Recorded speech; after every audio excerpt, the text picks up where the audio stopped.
ہر قوم کوئی نہ کوئی تہوار مناتی ہے، چونکہ معاشرہ انفرادی سطح پر بھی راضی رہنا چاہتا ہے اور اجتماعی ماحول بھی فراہم کرنا چاہتا ہے۔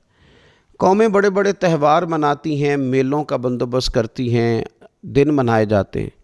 اسلام کے اندر بھی دن منائے جاتے ہیں، اور بڑی قریب ایک دن آنے والا ہے جسے عید الفطر کہا جاتا ہے۔ لیکن اسلام کے تہوار باقی قوموں کو یہ بتاتے ہیں کہ تہوار منائے کس طرح جاتے ہیں۔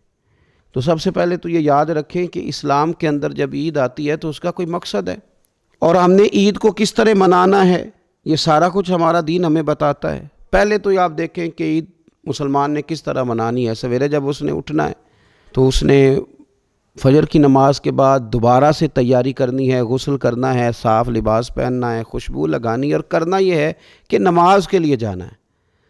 اس کے عید کا آغاز، اس کے اس خوبصورت تہوار کا آغاز اللہ تبارک و تعالیٰ کی عبادت سے ہو رہا ہے۔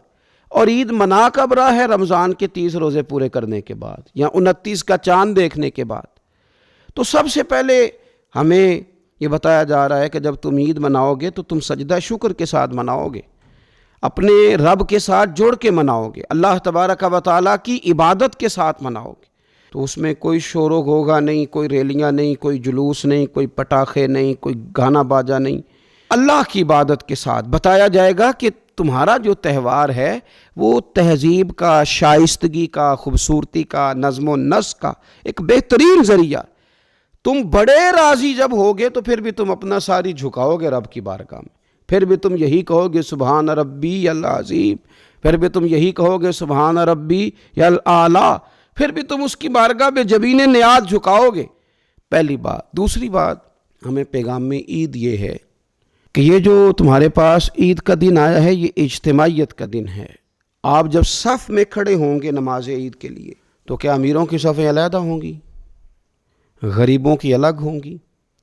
کیا پڑھے لکھوں کی الگ ہوں گی اور ان پڑھ لوگوں کی الگ ہوں گی؟ کیا قبیلوں کی الگ ہوں گی اور دوسرے قبیلے کی الگ ہوں گی؟ ایسا نہیں، ایک ہی صف میں کھڑے ہو گئے محمود و یاز، نہ کوئی بندہ رہا نہ کوئی بندہ نواز، صاحب و محتاج و غنی ایک ہوئے، اور تیری سرکار میں پہنچے تو سبھی ایک ہوئے۔ اجتماعیت کا اظہار ہے، اجتماعیت کا۔ عید کا پیغام اجتماعیت کا اظہار۔ اور پھر نماز عید ختم ہوئی تو سب نے ایک دوسرے کو گلے لگایا، غریب نے امیر کو، امیر نے غریب کو، پہلے ایک صف میں نماز پڑھی پھر گلے لگایا، چھوٹے نے بڑے کو، بڑے نے چھوٹے کو، سب ایک دوسرے کے ساتھ محبت کا رشتہ قائم رکھنے لگے۔ تو عید نے دوسرا پیغام اجتماعیت کا دیا کہ تم اللہ تبارک و تعالیٰ کی توحید کے نام پر، تم رسول پاک صلی اللہ تعالیٰ علیہ وسلم کی غلامی کے نام پر ایک ہو، ایک۔ ہزاروں قومیں وجود میں آئیں دہر میں خشک و تر کے رشتے سے، پر ہم نے بنیاد دوستی رکھی یاد خیر البشر کے رشتے سے۔ اور اقبال کہنے لگے اپنی ملت پر قیاس اقوام مغرب سے نہ کر، خاص ہے ترکیب میں قوم رسول ہاشمی۔ یہ جو نماز پڑھ رہے ہیں اور بعد میں گلے مل رہے ہیں، ان کا ایک ہی تعارف ہے کہ یہ رسول ہاشمی کی قوم ہے۔ یہ تعارف اجتماعیت کا درس، پیار کا درس، مساوات کا درس، چھوٹے بڑے کے فرق کو ختم کرنے کا درس، امیر غریب کی تفریق مٹانے کا درس، اس کا نام عید ہے۔